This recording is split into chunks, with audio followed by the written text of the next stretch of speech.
What's up guys, welcome back to the channel. Today we've got Dark Necrofear Destiny board for you guys. So this is more of a meme deck than any other deck I've made before or covered. This is the second deck I'll be playing or covering. This is probably one of the favourites I've got to play so far.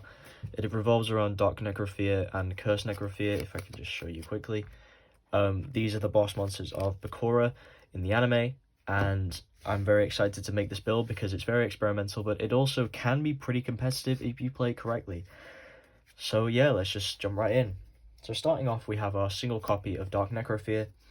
This card, essentially when it gets destroyed by battle or card effect, you can target one of your opponent's monsters, place it in your spell and trap zone, and take control of said monster, and obviously, you know, it acts as an equip spell.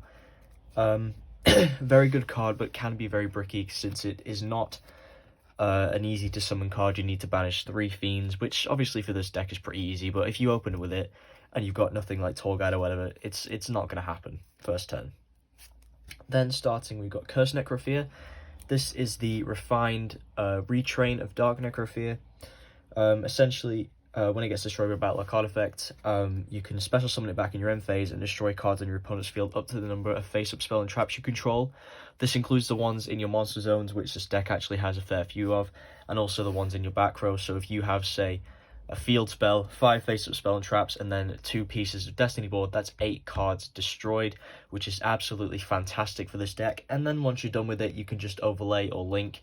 Both great cards you can link and overlay into.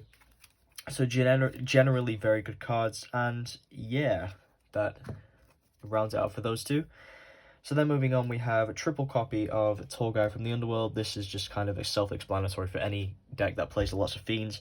Special summons them, you can go into Xyz or link plays with them. Typically links if you're going first, but Xyz plays, there are a lot of Xyzs in this deck. And you only really search a couple of the cards, but the next one is the main one because it gets you to these. Doomdog Arthrosis. Now, this seems a little bit strange to shove in here, but basically, when it gets sent from the field to the graveyard, you can add 1 level 8 Fiend monster from your deck to your hand. Pretty self-explanatory.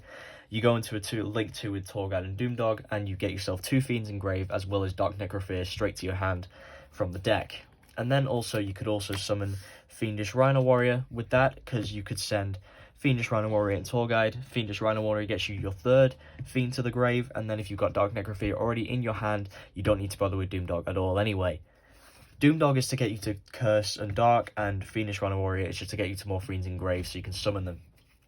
And then moving on to the actual Dark Necrofear support cards, we've got 2 copies of Dark Spirit of Banishment. Basically what this card says is if your opponent declares an attack during the damage step, you can discard it and special summon a level 8 Fiend from your graveyard, ignoring its summoning conditions and also its effects are negated, and change the attack target to it.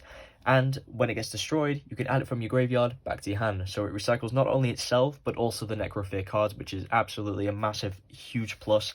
Such a great card for the deck. The only downside is you don't want to see it in the opening hand. You want to see it either through Tour Guide or through Link Summoning. And then moving on to the counterpart to this, we have Dark Spirit of Malice. It has exactly the same effect, except when your opponent activates a monster effect or a card effect. So, Dark Spirit of Malice, they activate a card effect, you send it to grave, summon it, and you just get a free Dark or Curse Necrofear. Not much else to it.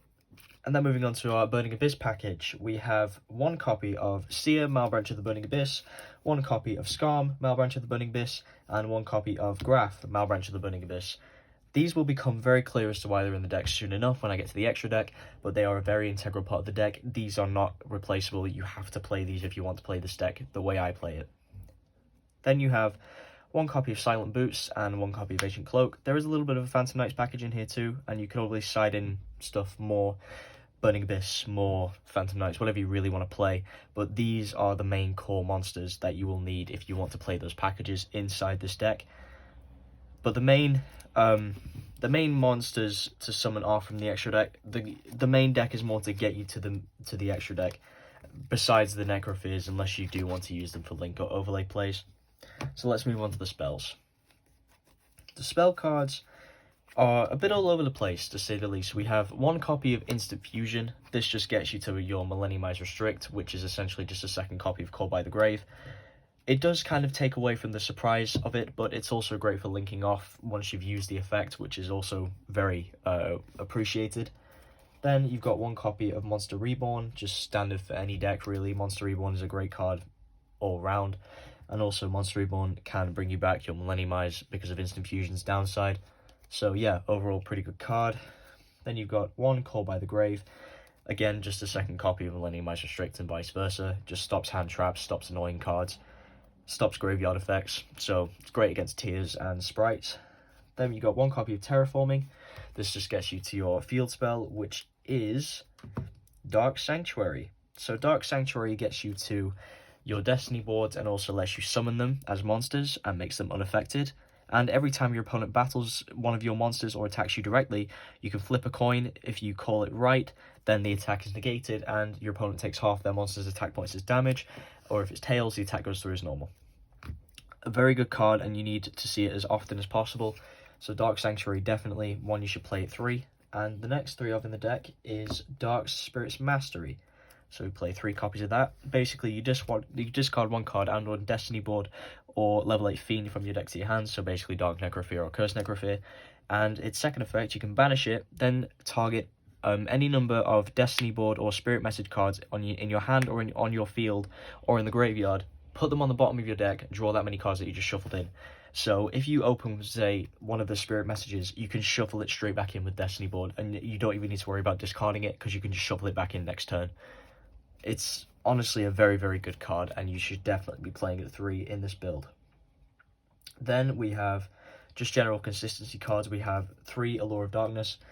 Probably the best draw card that you could play in this deck. The only downside is obviously if you open without a monster, it's pretty risky to use, so I would not suggest.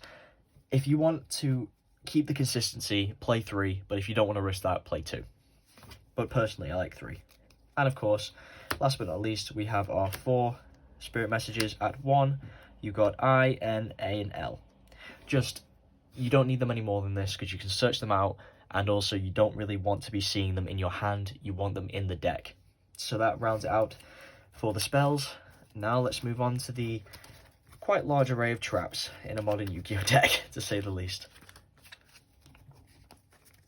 Okay, moving on to the traps, we have our standard 2 copies of Destiny board. This is just, if you open with it, then that's great, but it can also be searched. But you don't want to see it all the time, you just want to see it often enough so you can get it on the field fast, preferably in the first or second turn, so you can build it up with the next card, which is Sentence of Doom. Basically, Sentence of Doom just acts as a second Destiny board, so theoretically you are playing 4 Destiny boards in this deck. Sentence of Doom not only recycles your Fiend monsters from the graveyard and banish zone, but also you can use its second effect to send it to grave and place a Spirit Message in its place, which also triggers Dark Sanctuary, allowing you to summon it instead. So this is probably one of the game enders. So if you have, say, 2 Sentence of Dooms, your Destiny board, and you're on FIN, you activate the first Spirit Message, you place A, then you activate the second one, you get your L, and that's it. That's game, because you've won, because Destiny board is a win condition. Then we have, in the Little Phantom Knights package, we've got 2 Fog Blades. That's essentially what Silent Boots and Ancient Cloak are for. Search Silent Boots with Ancient Cloak, search Fog Blade with Silent Boots. Generally pretty good card, negates monster effects, so the main priority is just to negate monster effects. There aren't actually any Omni negates in this deck, so you could always experiment, but this is the build I'd like to go for. And then lastly, we have 1 copy of Archfiend's Ghastly Glitch.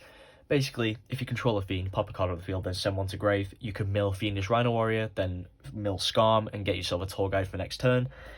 Honestly, the possibilities are pretty endless with this deck if you just experiment, but that wraps it up for the main deck, so let's move on to the extra deck. Okay, so to start off, we have 1 copy of millennium-eyes Restrict. Essentially, again, just a second copy of Call by the Grave. A little bit pricey, it's about 30 to 35 GBP.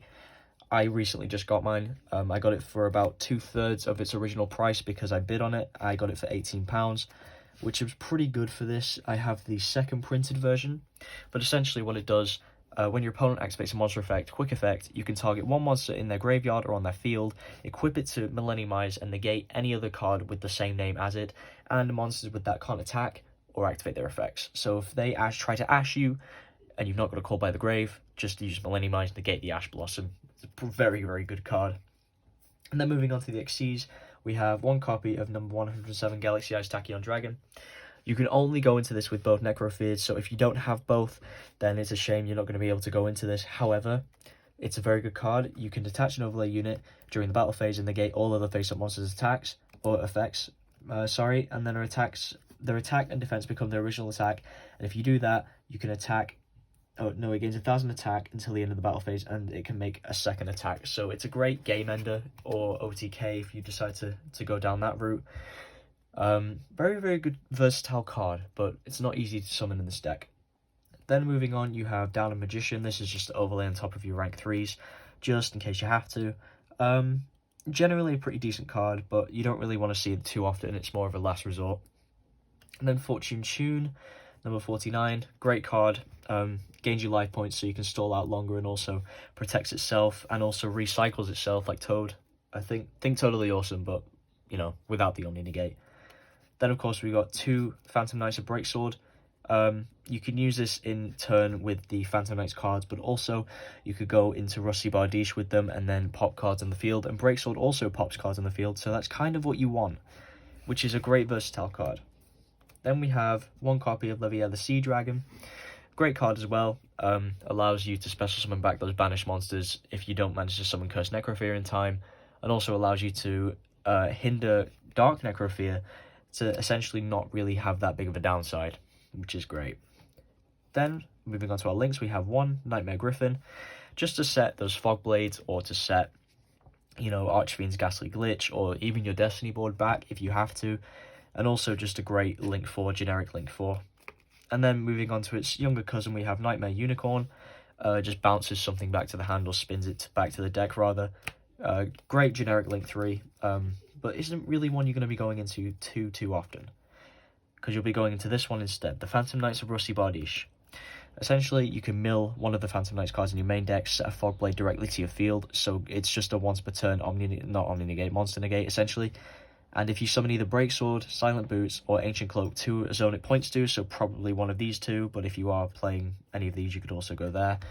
You can pop a card on the field, which is great, and Fog Blade could also recycle any of the Phantom Knights cards, and it can recycle that, which is also very, very good. Then moving on, 1 copy of IP Masquerena, basically just link summon during your opponent's turn. If you're playing Access Code instead of Nightmare Unicorn, it's also good for that. But you don't really want to see it too often, because again, you'll be going into this card instead. We have Cherubini, Airborne Angel of the Burning Abyss. This is just to essentially mill out and link climb. So Cherubini, send Graf, Graf summons Seer, Seer into Cherubini into Rusty Bardiche, Seer into Cherubini, Rusty Bardiche into Fog Blade. So you get your negate, 2 link monsters to go into something else if you'd like to. And generally, it's a very good card, and also, it doesn't really matter if it gets negated, because you want the cards to go to the grave, and that is the cost of the card, which makes it so good. Then moving on, we have 1 Nightmare Phoenix. Nightmare Phoenix is just a generic spell and trap removal, very good card, but also allows for some link climbing as well. And that brings us on to both our link 1s. We have 1 copy of Salamangreat Armorage and 1 copy of Link Kuriboh. This is for when you brick, and this is for millennium-eyes restrict, essentially. Link Kuriboh's protection, Salamangreat's protection, and gets you to the rest of these, which is pretty substantial in a deck like this. So that brings us to the end of this deck profile. Thank you very much for watching, and I really hope you enjoyed it. So let me know if you have any suggestions in the comments of how I can make this deck a little bit better. I personally like the run of the build currently. You could always swap out some of the Xyzes for like Zeus or Hope Harbinger, or throw in an access code, or just throw in some good cards in here, but I like the build I have. This is a budget option, but Millennium-eyes is not really a budget card. It's kind of needed in this deck, but you could always play Thousand Eyes instead if you just want the suck up option. It's just Millennium-eyes also has a negate connected to it, which makes it the better option. Most of the cards in this deck, minus Millennium-eyes and say Instant Fusion, are pretty generic deck cards you can get for pretty cheap post LDS3. So it shouldn't be too difficult to replicate this, nor should it be too difficult to play the deck, as it's fairly simple. So I hope you guys enjoyed this deck list, and I hope you test it out. If you want to build this deck, feel free to reach out and I can give you advice on how to build it and how to play it. And if you guys want to see a plays video, then feel free to let me know. So thanks for watching, and I'll see you all later. Peace.